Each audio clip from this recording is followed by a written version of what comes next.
why mindset work fails when you're triggered. Because mindset work doesn't fail because you're not disciplined enough, or you haven't done enough mindset work, or not thinking positively enough. It actually fails because your body is running a survival program that thoughts cannot override, which is why you can't think your way to a more positive, happier vibration. And before we dive into this episode, I just want to remind you to grab the Calm on the Demand, which is an EFT meditation to stop the spiral, to calm your mind when anxiety arises or the spiral starts to happen. So I'll link that in the description. But for now, let's just jump right into it, okay? So when you're triggered, the trigger actually happens in the body. The nervous system is actually in charge, not the mind. And I want to reframe that in a way that you might understand if you don't know much about the nervous system. The nervous system, let's just put it in simple terms, is, and the way I like to see it, is the body. Okay, so the trigger is actually happening in the body. It's not happening in the mind. It's not a thought problem. Okay, I don't know anyone that has been triggered and it's like, oh, hang on a minute, this is happening in the mind. Let me reframe this, blah, blah, blah. Normally, it's a reaction to what's actually happening in the body. When the body perceives danger, even if it's an emotional or relational danger, it shifts into survival, which is fight, flight, freeze, fawn. And the danger might not even be rational, logical. It could be something more emotional that's happening. And I want to get really personal. And as an example of a trigger that happened recently, and only a couple of days ago, because obviously this is a life journey, and something I really want you to understand is this is a way of living. This is life. You'll never reach this enlightenment or conscious awake phase where you would never ever be triggered. And it can happen out of the blue. So, for instance, something happened. I'm not going to go into the details just to keep things private. Something happened the other day, and it resulted in my daughter, and a friend, and it was kind of like a change of plan situation for the school holidays, upcoming school holidays. And it was so bizarre because who cares? The plans got changed. Basically, my daughter's plans or my plans for the school holidays got cancelled, rearranged, and sounds simple, right? Sounds crazy. But I had this most bizarre emotional trigger and I couldn't make logical sense of it. I couldn't understand why was this happening? Like, why am I feeling all emotional about this? Who cares? Plans got cancelled, plans got changed.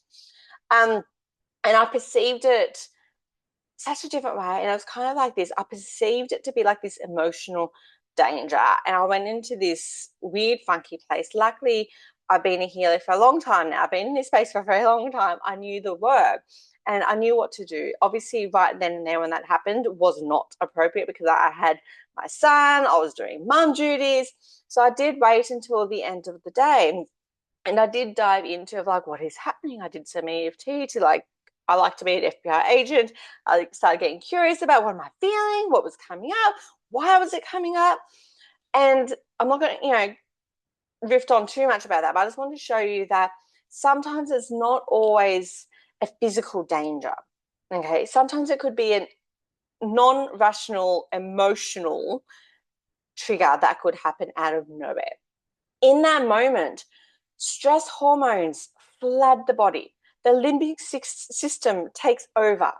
The prefrontal cortex, which is what I was talking about, is the logic, the reasoning, the reframing, goes offline. So even though I'm an NLP master, I've got all these modalities behind me, I've been in this space for 11 years, I still get triggered about things because the prefrontal cortex goes offline. So even though I know better, I still find myself in that situation.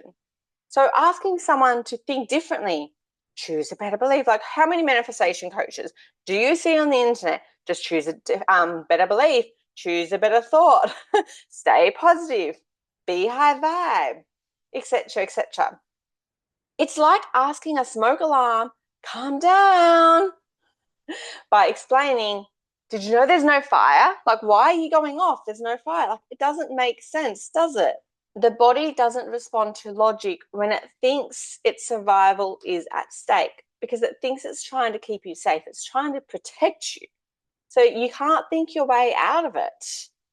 And I get so frustrated because I'm not saying that it's wrong to think a better belief. Like, we all want to think. That is a part of the work. And I will dive in soon. Like, if you stay tuned, at the end, I do explain when that actually works, which is why you might have done manifestation for years. Hello, hi, I'm not going to tell you how much money on manifestation, being the frustrated person. This isn't working, this isn't working, this isn't working. All these other people are manifesting left, right, and center. And I'm just like, not much is happening. And it's because I'm skipping the most important thing, which is what I'm about to talk about. Mindset actually works after regulation, not before. So if you're doing the mindset work before you regulate yourself, it ain't gonna work no matter how much you try. Because mindset tools do work once the nervous system feels safe. When you calm your nervous system, when you regulate yourself, when you're in a calm, grounded, centered place, which is why I create Calm on Demand, afterwards, that's when the mindset works. That's when the shifts will happen. That's when you'll raise your vibration. That's when you'll notice things to, start to turn. But when someone is triggered, their body is responding to a past experience, not the present moment. Your trigger is not happening because of what's happening right then. You're triggered because it's actually responding to a past experience. Whatever's happening now that's triggering you is only triggered because you're holding on to this past experience in your body and you're no longer present in the moment. The reaction is coming from a stored emotional memory, not conscious choice, which is why the mindset work before the regulation is not going to work, because you've got all this stored emotional memory in your body and you're not even consciously aware of it until you do this work. That's why my clients often say, I know this isn't logical, but I can't stop reacting. Okay? They're not lying to me. They're not resisting. I've been there. They're regulated by history, not intention. They're living their life through stored past experiences, through emotional baggage that is stored in their body and they're not even aware of it. It's kind of like they're going through their life holding onto a table that is tied to the race and they're trying to go through life, dragging that along and then wondering why everything's just like hard. The sequence matters. And most people, especially mindset coaches, manifestation coaches, they do it backwards. Now, maybe that works for them. I believe in everyone has their own tools. Maybe I feel like a lot of manifestation coaches might be coaching their method without actually understanding so they've probably done a lot of this work that I'm teaching you, but they weren't aware that they were doing it. So therefore, they're only sharing half of it, but not the most important, because the sequence matters. Because I believe in quantum leaps. I believe in I don't have time to waste. I'm a very impatient person, so I'm not going to be doing years on my thoughts knowing it's not going to do much. Or I'm not going to be sitting here saying affirmations 1,000 times a day. I've got kids, there's work, there's relationships. I want to live my life. I don't want to be sitting just repeating the same affirmation over and over again, waiting for it to reframe. So most mindset approaches assume disorder. Thought equals emotion equals behavior. Hands up if you've seen that. It's the most common thing that people see. But the body actually works like this. Perception equals emotion equals thought equals behavior. Now, why is perception so important? Two people can perceive an event two different ways based on their past experiences, based on their views or models of the world, based on their stored emotional memory that's in their body. So, for instance, I could perceive an event that could be really triggering and hard, while someone else might be like, whatever. I might perceive the event and triggers anger, while someone else could be like more sad. So how you perceive the event, it's all about perception. And I feel like the perception, which I'll go into in a bit, is perception actually comes from your past. And the past depending on what's stored, what hasn't been healed, what hasn't completed the cycle, will then create the emotion in the body. And that emotion will then create this thought. And that thought that you have is going to create the behavior. And that's really important, because have you ever noticed when you're feeling so goddamn happy, you're so lit up, excited, have you noticed all your thoughts are basically very positive? You're more optimistic. You're thinking better. And that creates a better behavior. But when you're down in the dumps, or you're having a bad day and you're feeling upset or sad or blah or whatever, maybe, it's that time of the month, you've got your bleed, or maybe you've got hormone stuff going on. I don't know, maybe you've had a fight with your kids or your partner, whatever it is, and you're not feeling your best. Have you ever observed your thoughts then? Your thoughts, you'll probably have more limiting beliefs than normal. You'll be starting to feel very doubt. You'll have more insecurities, self-doubt, and that will actually drive your behavior.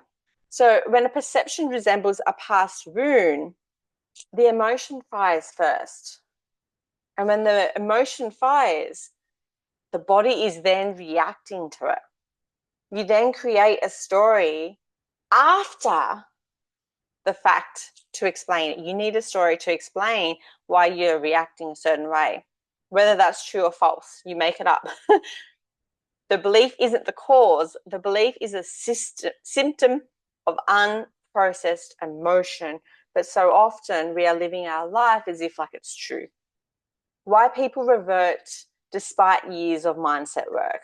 And I see this quite often. I have clients, that are NLP masters, healers, being the personal development space for many, many years.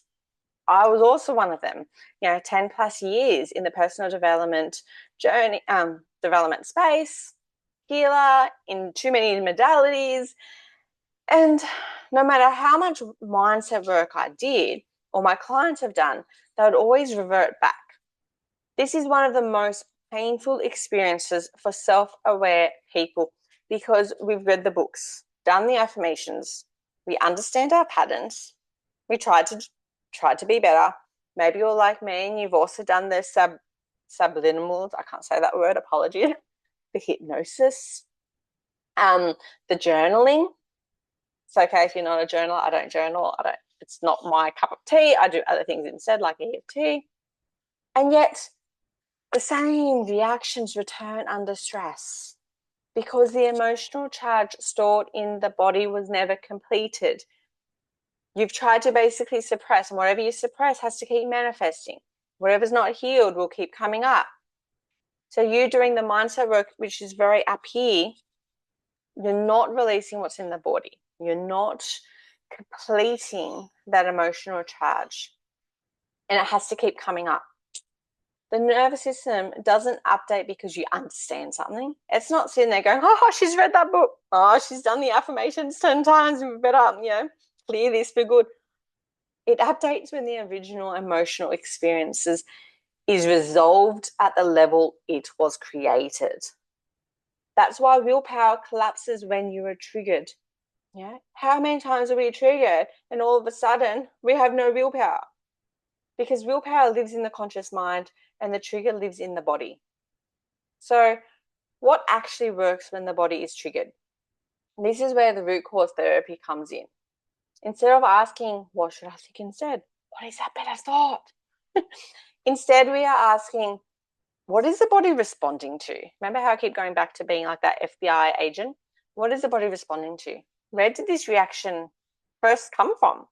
What emotion never got to complete? What belief was created in that moment? What was that event? Why did we create that belief? When the root emotional event is processed, the nervous system releases the charge. In other words, you no longer have that emotional charge stored in the body. The trigger dissolves, the belief collapses naturally, and then mindset shifts effortlessly without you forcing it. It just naturally shifts. So when I say that the structure works, the framework works, yes, you need to clear root event first. You need to release and heal any emotional charge that is stored in the body. And then after that is when you do the mindset work. And the way I do this, I love doing the root cause therapy, receiving the healing, receiving the medicine. But then it's kind of like the gym. I then do maintenance. What's something I can do daily to maintain my energy, to maintain my mindset? You don't go to the gym once and have your six pack. You can't have one day of eating healthy meals and then be healthy for the rest of your life and to, lose weight. You have to maintain it. That's the way I see this work, is doing the clearing and the healing first, of releasing whatever's stored in the body, and then maintaining the mindset. The reframe that just changes everything. And I just kind of gave you a bit of a hint. If mindset work hasn't worked for you, it doesn't mean you're broken. It doesn't mean you're doing it wrong. It doesn't mean you haven't done enough mindset work. It just means you're trying to solve a nervous system problem with a cognitive tool instead of the other way around.